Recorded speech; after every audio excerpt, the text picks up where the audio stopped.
Queridos amigos, sean todos ustedes bienvenidos a esta nueva entrega de Infinitamente Impactante. En esta plataforma siempre tratamos de colocar los temas, la gente que tiene cosas muy interesantes, muy importantes, puntuales, para que lo demos a conocer a la opinión pública nacional e internacional. En esta oportunidad vamos a hablar de un tema muy importante, no solamente para Colombia, sino para Sudamérica y también para toda la comunidad hispanoparlante. Ustedes saben que Colombia ha sido uno de los países con un clima extraordinario, donde todo florece, donde hay múltiples variedades de frutos, de plantas, y es un privilegio tener en esa zona ecuatorial los cultivos que ahora voy a mencionar. Vamos a dirigirnos básicamente a la capital de la República, a Bogotá, en Colombia, a hablar de los canábicos, de la cannabis o de la marihuana. Es más práctico decir cannabis porque tiene más connotación internacional y le quita ese peso de pronto de la marihuana, de aquella época de los años 60, de los hippies, de cuando se fumaban sus grandes cigarros y se enloquecían un poco. Pues hoy tenemos buenas, muy buenas noticias, excelentes noticias con Alejandro Herrera. Él es tecnólogo en aseguramiento metrológico industrial del Servicio Nacional de Aprendizaje. Hace parte del equipo de un laboratorio muy especializado en tomar esas muestras de canábicos y saber si tienen los estándares necesarios suficientes que cumplen con la regulación para lanzarlos al mercado. Está Fabián Casas, él es químico farmacológico a cargo del laboratorio. Eh, Alejandro es empresario de la industria de cannabis medicinal, es un gran activista participante de la Mesa Distrital Canábica y de la Veeduría Distrital de Cannabis.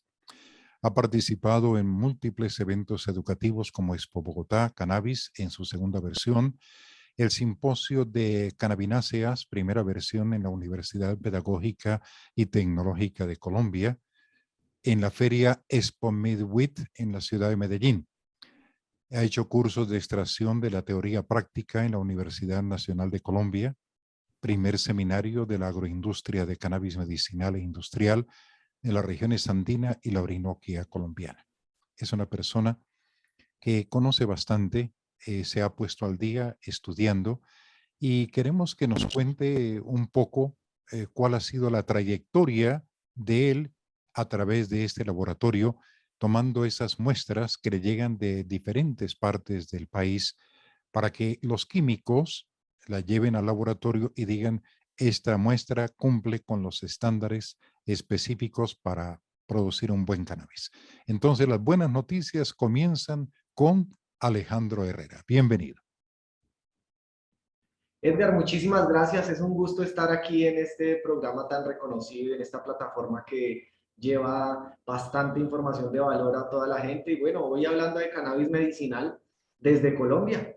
Qué alegría poder estar aquí compartiendo contigo este espacio. Bueno, Edgar, no, pues de verdad, como lo nombras, hay sustancias y situaciones que no queremos nombrar. Y el hecho de ser activistas y de estar participando en esta industria en el país y a nivel mundial es uno de los objetivos más grandes, es poder cambiar ese paradigma, ¿cierto? Y esa desinformación que puede haber en la gente en general en el mundo, de que Colombia o es un narcopaís o es un país para venir a usar drogas, y seguro que no es así. Afortunadamente ya hace algunos años, tal vez el mundo lo sabe, 5 años más específicamente, se firmó la ley 1787 aquí en nuestro país, aplaudida por otros muchos países donde creen que es una de las más completas a la hora de regular el uso de cannabis medicinal en este país. Existe una normatividad específica que se generó desde ese momento, abriendo la oportunidad a empresarios de diferentes industrias que quisieron hacer parte de la industria de cannabis medicinal, obteniendo unas licencias para poder desarrollar distintas actividades económicas de la cadena de valor del cannabis y así pudiendo avanzar en ese proceso de regulación y legislación.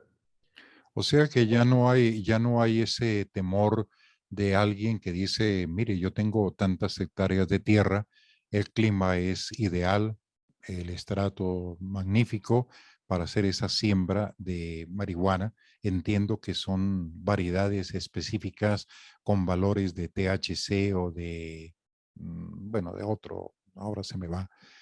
Entonces ya no hay ese temor, ya hay siembra, bastantes hectáreas en Colombia, ¿verdad? Correcto, así es.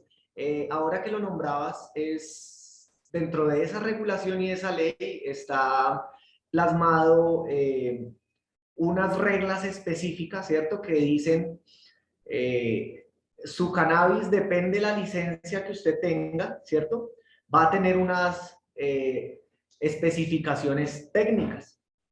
Por ejemplo, solo por nombrar una, para diferenciar una licencia de cannabis psicoactivo y de cannabis no psicoactivo, el porcentaje del cannabinoide THC en sus plantas será el que puede demostrar la diferencia entre cannabis medicinal y posible marihuana, como lo llaman. En la regulación y legislación dice que toda planta de cannabis sativa L que supere en su masa seca el 1% de THC será cannabis psicoactivo y toda planta de cannabis sativa que no supere en porcentaje el 1% de su masa seca de THC es cannabis no psicoactivo.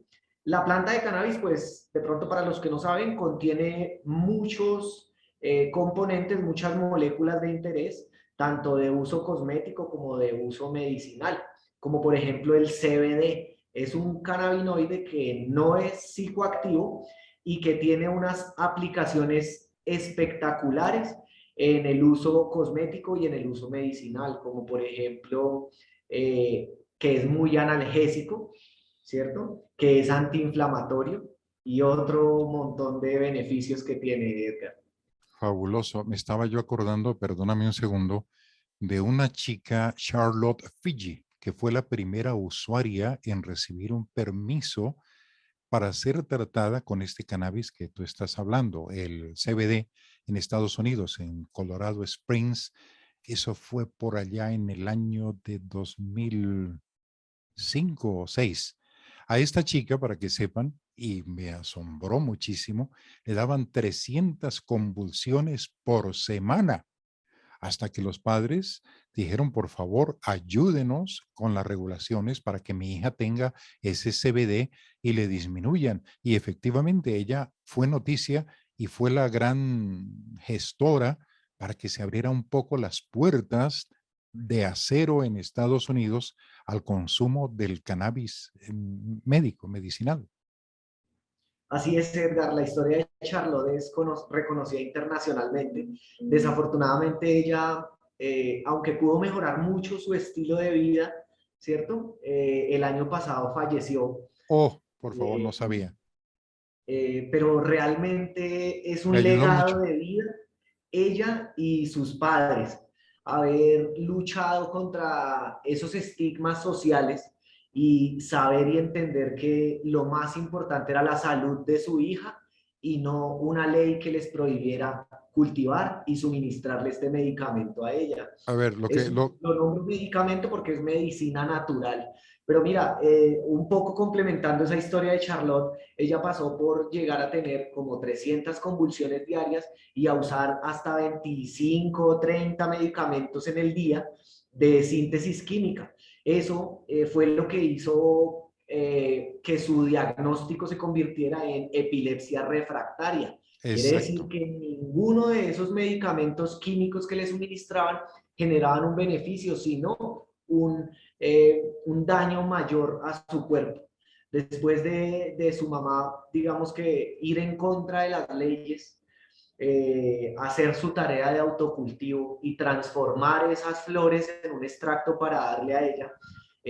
Se han generado muchos movimientos de activistas y de pacientes, familias enteras que son usuarios de cannabis, que tienen la necesidad de que esto sea regulado y seguro para poderles suministrar. Tenemos un caso aquí en Colombia de una mamita también, la Fundación Meraki. Cuéntalo. Ella con su hijo tenía ese tipo de inconvenientes de epilepsia refractaria, y lo dice ella de corazón, casi con lágrimas en los ojos: si yo hubiese conocido de cannabis como primera opción, antes de darle esos 25 medicamentos que le dábamos a mi hijo, seguro la historia había sido un poco distinta. Pero hoy su hijo, afortunadamente, son solo beneficios lo que obtiene de cannabis medicinal. Qué maravilla. Yo quiero aclararlo de esta manera, Alejandro. En ningún momento en esta plataforma estamos promoviendo primero que todo, el no uso de los medicamentos convencionales de la medicina alopática, porque para eso no estudiaron los médicos. Los médicos en su práctica, en su libro, les dijeron, mire, estos elementos químicos sirven para este tipo de anomalías en el cerebro, básicamente de eso estamos hablando.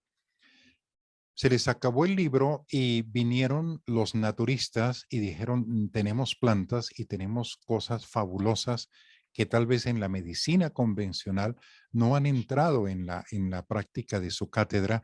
Echémosle una ojeada a lo que ha hecho el Amazonas, por ejemplo. Del Amazonas se han extraído cualquier cantidad de cosas, las han sintetizado y las han enviado en pastillitas a los laboratorios y las han distribuido.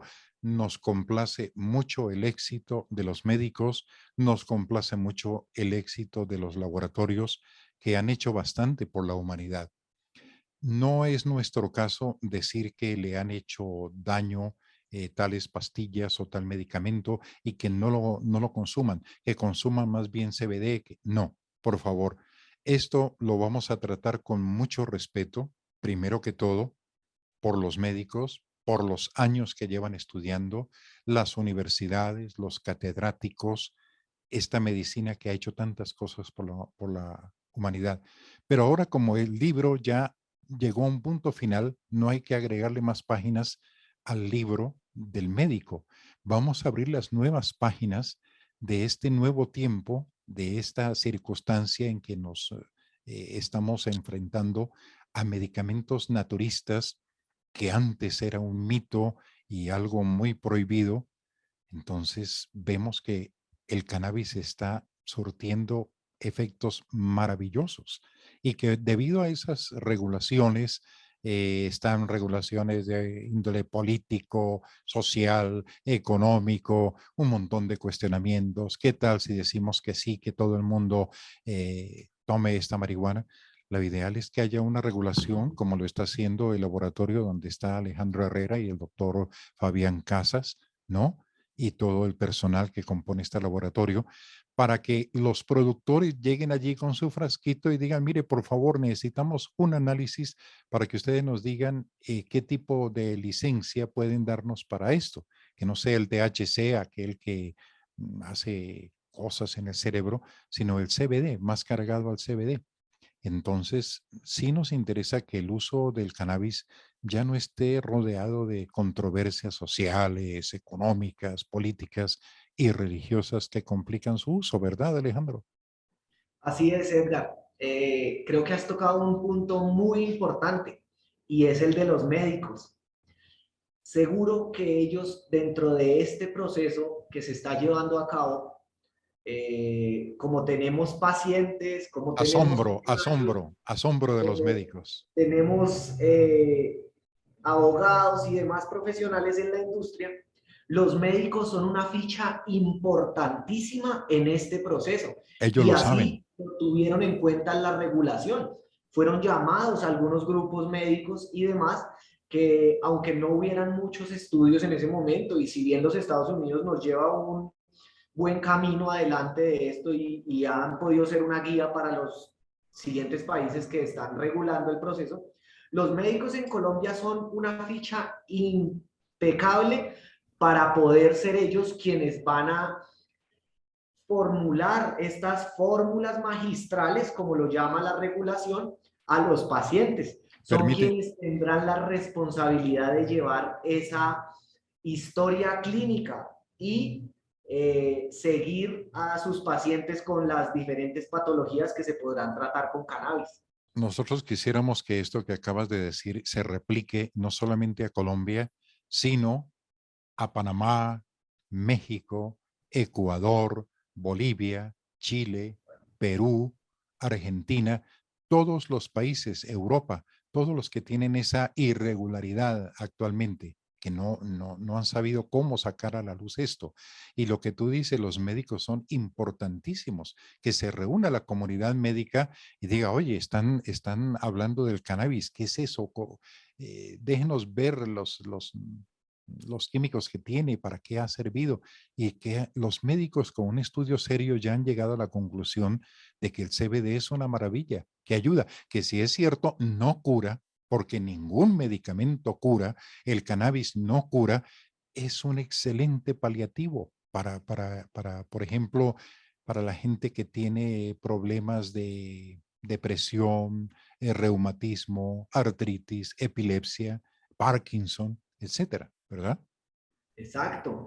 Esto que nombras, esas distintas patologías que se pueden presentar para el tema de cannabis, ahí otra vez son muy importantes los médicos, porque pasa que se genera el boom del cannabis y de pronto mucha gente en su proceso de desinformado de pronto dice, ah, no, cannabis es un milagro, sirve para todo, tomes estas goticas y listo, usted ya se va a curar, ya va a vivir no sé cuántos años más. Y eso es la desinformación que nosotros queremos cambiar un poco y que necesitamos de esos médicos en ese proceso, porque mire, ya hay médicos que se están capacitando en Canadá, en los Estados Unidos y nos traen una muy buena información y es poderle mostrar a la gente que no solo son las goticas mágicas, porque depende cada patología o cada enfermedad que pueda tener una persona, será un tratamiento distinto. Y para eso los laboratorios que lo que hacen es hacer, tienen licencia para transformar la flor de cannabis en medicamentos o en productos, esos médicos van a decirle a cada paciente qué producto puede funcionarle mejor. Ahora que nombrabas tú el reumatismo, la artritis, la artrosis,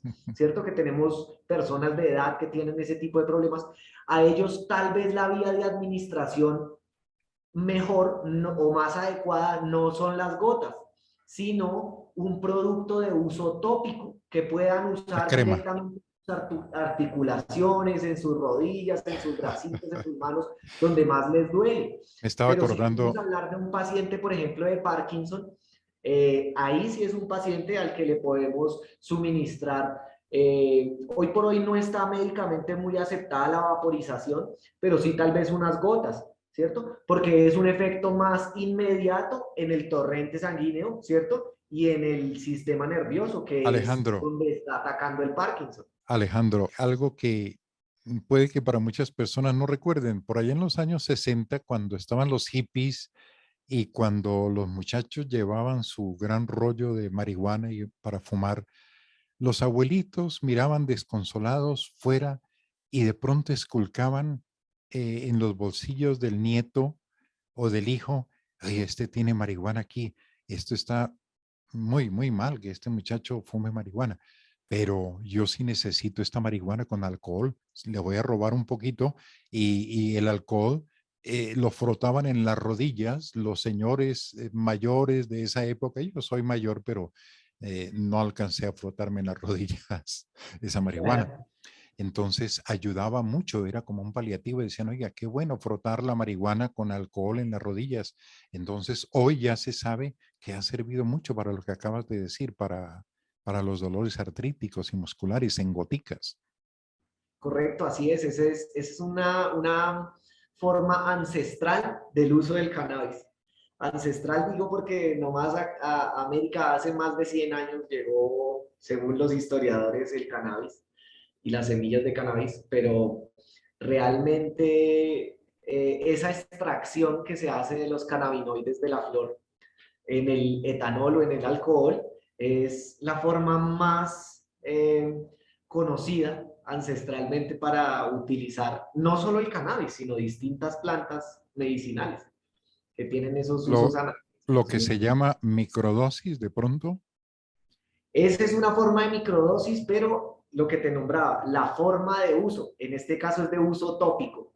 Ah, ya. Cuando hacemos un tipo de extracción así, también eso se llama una maceración, ¿cierto? Yo pongo una cantidad de flores de cannabis, pongo una cantidad de etanol, la dejo macerar un tiempo en lo oscuro y luego me tomo esas goticas, a eso le podemos llamar microdosis. Tomar una o dos gotas diarias o cada comida, depende de la recomendación del médico. A eso quería llegar, porque imagínate que un frasquito de CBD en el mercado, te estoy hablando de Ecuador básicamente, aquí a veces han llegado con este famoso CBD con un valor de 60, $70, que si multiplicas por el valor del dólar en Colombia, estamos hablando de Aproximadamente 280.000 pesos colombianos. cuánto es el sueldo mínimo en Colombia. En Colombia el sueldo mínimo es de 950.000 pesos. Se está gastando una tercera parte de su sueldo un señor de estrato medio en un frasquito de gotas. Entonces dice uno, pero la idea es que se puede fabricar un medicamento o llegar a ser asequible a esas personas. ¿Cómo puede lograrse el que muchas personas a veces no disponen escasamente? Hablo aquí de Ecuador, de $10. En Colombia serán 38,000 o 40,000 pesos para un frasquito de gotas. Puede que para un fabricante diga, no, pero entonces no hay razón para tener cultivos y no hay razón para pagar a los laboratorios para que hagan, si vamos a vender un frasquito en una mínima cantidad, hay la posibilidad de que se abaraten esos costos, de que sea accesible. Edgar, si te cuento que hoy, 5 años después de que inició la regulación del país, apenas hace poco, otra muy buena noticia, se firmó el decreto 811, que es un decreto que ayuda a los productores de cannabis a poder exportar flor a Oh, qué diferentes buena países. noticia. Que eso era una cadena que se tenía, que solo se podía en su momento exportar transformados, destilados, otros productos, ¿cierto? Pero ya podemos exportar flor. Hay Y esto mercado lo que para ese va, producto, hay mercado. exacto, ya. Eso lo que va a permitir es que podamos salir al mercado internacional y haya ese flujo de caja que requieren las empresas, porque la verdad es que no había mucho flujo de caja y muchas empresas se han visto un poco ahorcadas en ese sentido. Pero mira, eso no es solo responsabilidad de las empresas que se encargan de transformar. Ujú. Yo te comentaba hace unos días que pudimos tener el gusto de hablar, eh, que se está moviendo la actividad social para buscar ese objetivo principal de la regulación, y es que los productos o medicamentos con cannabis hechos seguros y de calidad, con unos seguimientos de los médicos, puedan ingresar al plan de salud, plan obligatorio de salud, se llama en Colombia el POST. Excelente. Es una lucha que venimos dando de manera activa las personas que son usuarios, los pacientes, las familias de los pacientes que no tienen esa capacidad adquisitiva para comprar un producto que puede valer 150.000 o 200.000 pesos, pagar una consulta médica que de pronto también puede tener un costo. Ya en Colombia tenemos la oportunidad de asistir a IPS, que son una institución prestadora de salud que puede hacerle un diagnóstico al paciente y le puede recomendar, incluso formular un medicamento de cannabis. Pero ahí es donde el paciente está encontrando el cuello de botella, y es que son productos que son costosos todavía. Todavía, claro. eh, poder adquisitivo, pues no va a poder comprar ese medicamento. Y si una vez lo puede comprar, no va a poder ser constante en su tratamiento porque no va a tener cada mes para poder comprar ese frasco de gotas. Pero bueno, positivamente hablando, seguro esperamos que el nuevo gobierno que venga y los legisladores entiendan que es de vital importancia que los pacientes puedan tener acceso a los medicamentos de cannabis. Sí me parece interesante divulgar esto por esa razón, porque no todo el mundo tiene ese dinero del que hablábamos para costearse un frasquito de 30 ml de CBD, ¿no? Para su daño de Parkinson, para su problema de depresión, de reumatismo, etcétera. Sí nos parece que los legisladores, sí nos parece que el nuevo gobierno se humanice, entre en conciencia de que se está trabajando muy fuerte de muchos años en Colombia, además de este laboratorio que cumple las normas de calidad o hace cumplir las normas de calidad, y también los que están dedicados a los cultivos lo están haciendo bien, se están asesorando de ingenieros agrónomos, están invirtiendo una gran suma de dinero en equipamiento. Hace unos segundos tuviste la gentileza de mostrarme un poco los laboratorios, Alejandro, el laboratorio donde trabajas y del cual es jefe Fabián Casas, químico farmacológico. Felicitaciones. Entonces son laboratorios que invierten una gran cantidad de dinero, pero pensando en los seres humanos, en aquellas personas que necesitan verdaderamente el apoyo nuestro, el apoyo de los legisladores y el apoyo de los gobiernos. Esto que llegue a oídos también, no solamente de Colombia, sino de Ecuador y de todos los países de América Latina, en que seamos esa comunidad que cree que hay posibilidades de implementar este medicamento, este CBD, en nuestros planes de seguros médicos. De eso se trata. Así es, Edgar. Tienes toda la razón a la hora de nombrar la importancia de esta regulación, legislación y estos movimientos. Lo más importante son los usuarios, son las personas, porque si ellos no existen, esos grandes capitales que se han invertido, esas empresas que han puesto todo su esfuerzo, su equipamiento, sus profesionales para trabajar en esto, pues no va a funcionar, porque en últimas un mercado lo mueven los usuarios, quienes lo puedan utilizar. Tal vez habrán algunas personas y empresas que han pensado en los millones de dólares, también habemos los que pensamos en ayudar a millones de personas. Que Y me somos, incluyo allí porque yo de verdad soy una persona que su sueño es ayudar a millones de personas. Como lo pude ayudar, por ejemplo, en mi casa a mi mamá, que es paciente de cáncer. déjame, Y déjame, gracias. déjame un segundo, Alejandro.